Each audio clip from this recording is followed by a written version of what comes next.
Now let's take a look at the nature of science itself. From everything Rabbi Friedman has said so far, this will either be funny or sad or a weird mix of both. In order to understand any topic, to be able to claim that you have grasped the subject, you have to be able to paint the outer limits, the borders of that subject. What a surprise. Rabbi Friedman demonstrates again that he has absolutely no idea what he's talking about. This is comparable to the presuppositionalist claim that you can't claim to know anything unless you know everything, which is another false assertion. Religion is good at those. The nature of science is that you can't say that you know anything unless you can demonstrate that knowledge and have someone else check it, test it, and confirm that you're right, at least about that one thing. We usually have no idea what or where the outer limits or borders of any subject may be, and that doesn't matter either. Can we establish that this one thing is a fact? Okay. And this other thing too? No? That one's not supported? Forget it then. We're only listing things we can show to be true. We're not going to get confused by what is not. No subject is limitless. No topic is endless. Every concept, every idea has a beginning and an end. Okay then, where is the beginning and ending of God?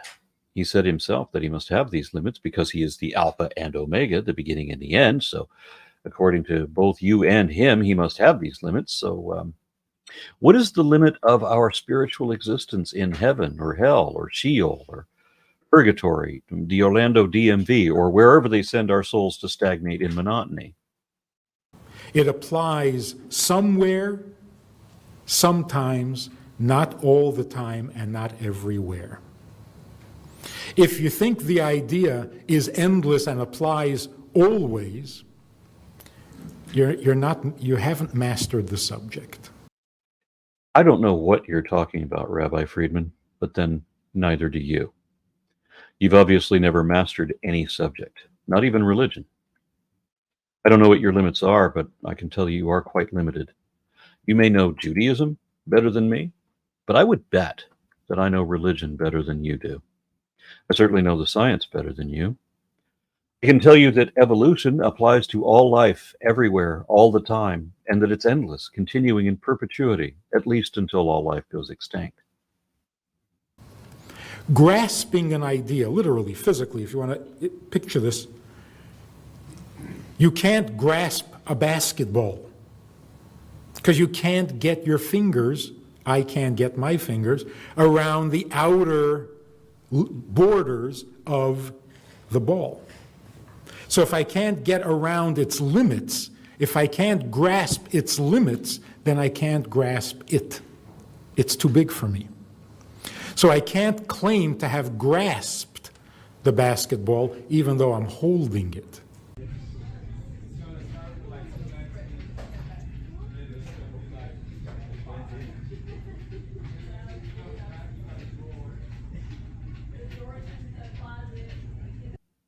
As usual, you've got everything either upside down or backwards.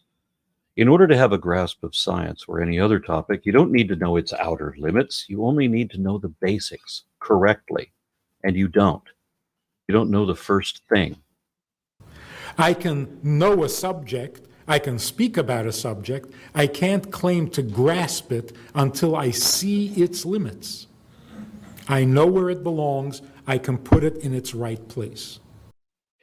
Yet here you are, speaking confidently, authoritatively, and cluelessly on a subject you obviously don't know anything at all about, a topic you can't put in its right place because you can't even define what it is.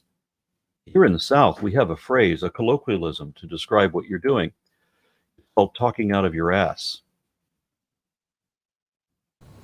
But anytime I think an idea is endless, eternal, universal, and applies to all circumstances, all people, all the time, now I'm talking religion again. That's dogma.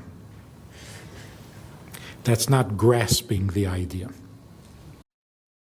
Thank you for admitting that you can't even grasp your own belief system. Are you what we get when we go online and order a rabbi from Wish? Let me give you a clue. Everyone everywhere is part of the same species and subspecies, Homo sapiens sapiens. That idea applies to all people, all the time, from the dawn of human history until our eventual extinction or continued evolution.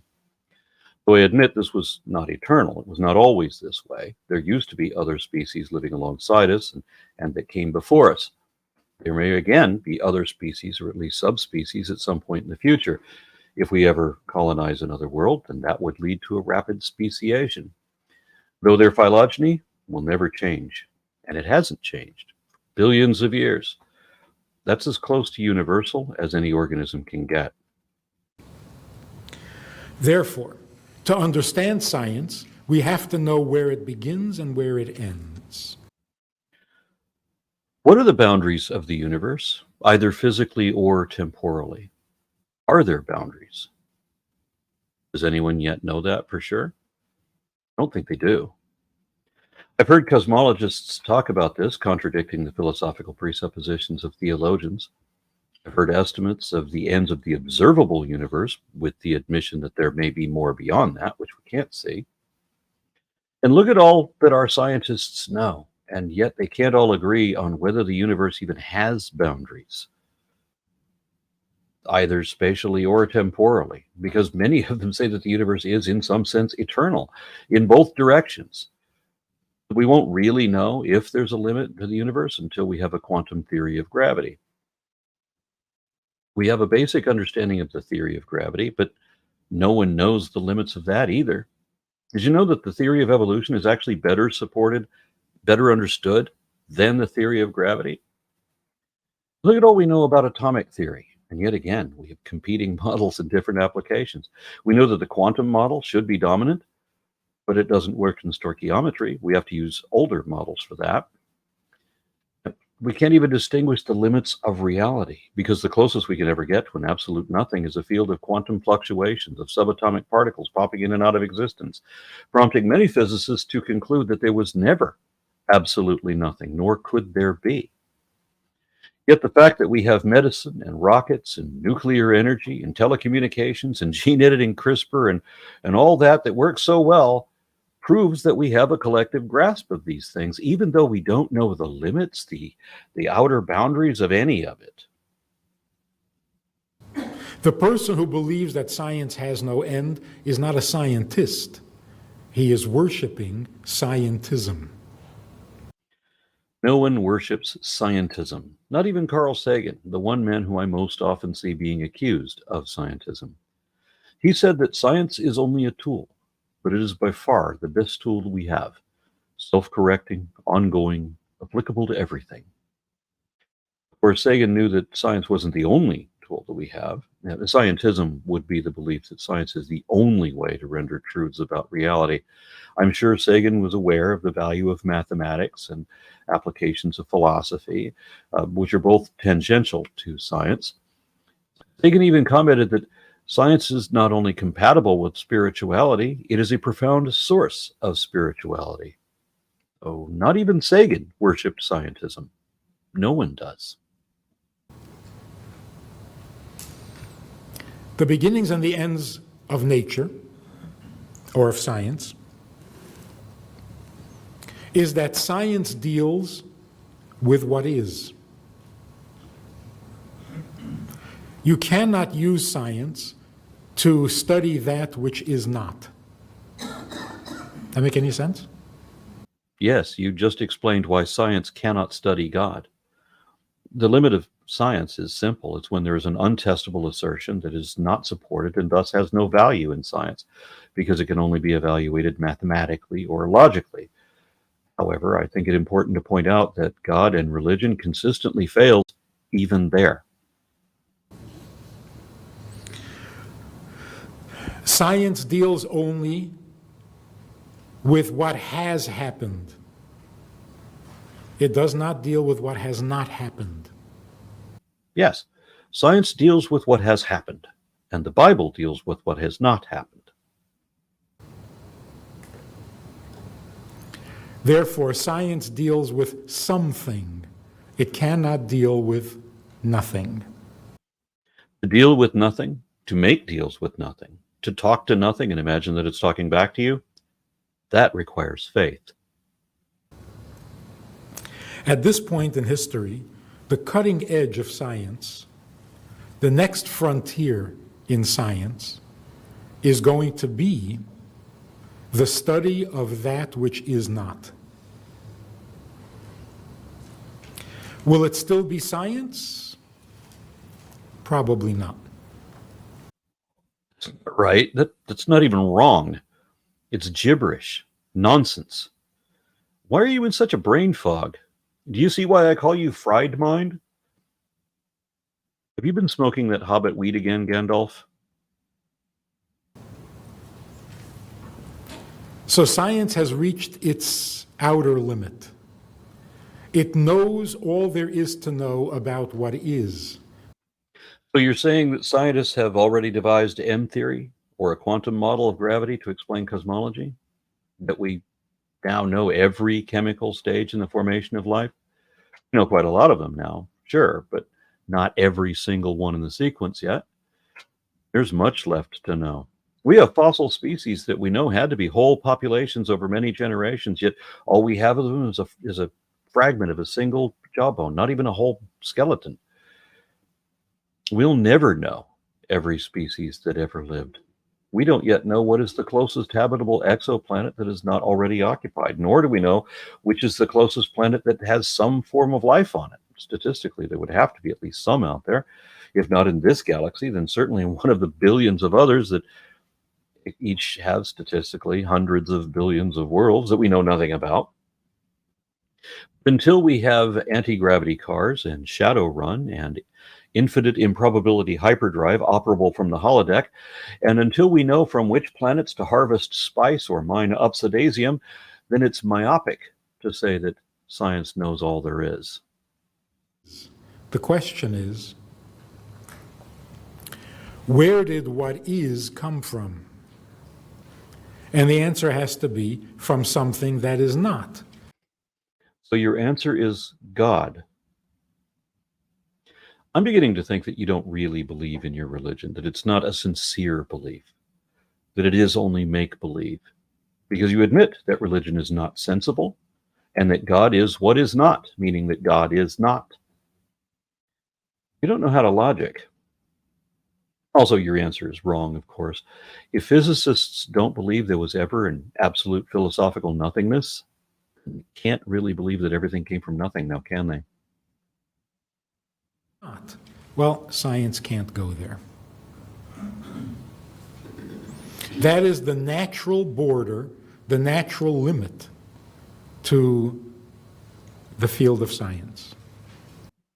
Let me help you with that. The first law of thermodynamics, also known as the law of conservation of energy, allows that energy cannot be created or destroyed, but it can be changed into matter or vice versa. Some physicists have said that energy is sped up matter and that matter is slowed down energy. Thus, we interpret matter and energy together in the singularity as the same thing, material energy, having the potential to be either one. Thus, material energy cannot be created or destroyed. Even in models of cosmogony that have a singularity, that singularity is still eternal. There may be models in which there is some form or concept of existence before the Big Bang, but not before the singularity. Because, as I said before, there was never a time when there was absolutely nothing. Instead, there may have already been something even before there was time, if there was a beginning of time. So where did what is come from? If what is eternal, then it didn't come from anywhere. What is already was. It was never created. It was always there. Now, how could it be eternal? Some suggestions include a Big Bang and Big Crunch type of oscillation, or a polar reversal of physical properties having the same sort of effect. I like the notion of a fourth spatial dimension flooding in and inflating three-dimensional space-time, but I don't know, nor do I care. I doubt whether this matter will ever be completely settled within my lifetime. And even if it is, it won't be relevant to this discussion, which was supposed to be about evolution, not cosmology. How or whether the universe had a beginning, whatever that answer turns out to be, it will not be a God, certainly not the Bible God, because we know that most of the fables in the Bible were either grossly exaggerated and embellished, or they never happened at all. But even if there was a God, evolution would still be an inescapable fact of population genetics, fossils, and phylogeny, and all the various scriptures penned by men, including the Bible, the Quran, the Bhagavad Gita, the Avestas of Zarathustra, and so on, would all be man-made mythology with no significant truth in any of them. Not even the existence of God would change either of these facts. That doesn't mean that human beings are incapable of understanding and even grasping the knowledge of what is not. But didn't you already say that we cannot grasp anything if we don't know the limits of that thing? Surely you understand that, well, maybe you don't, but others understand that there is no limit to what is not. It's like how I like to say that the believers cannot prove that Darth Vader never existed, because to prove that using their logic would require them to search every galaxy far, far away a long time ago. The only ways that we could disprove Darth Vader otherwise would also disprove leprechauns and God. We'll talk about that in a second. Science can't go there because science has certain rules. Science cannot demonstrate what it can't reproduce. Science can't evaluate what it can't measure. And so that which is not does not lend itself to scientific pursuit. That doesn't mean that it doesn't lend itself to human intelligence. Are you talking about speculation now? Because one context of human intelligence is data. You don't have that for that which is not. In fact, what makes human intelligence human, different and greater than animal intelligence, is that we are capable of understanding what is not. Well, you say that, but you still believe in a God, don't you? And souls and an afterlife and other supernatural things that are not.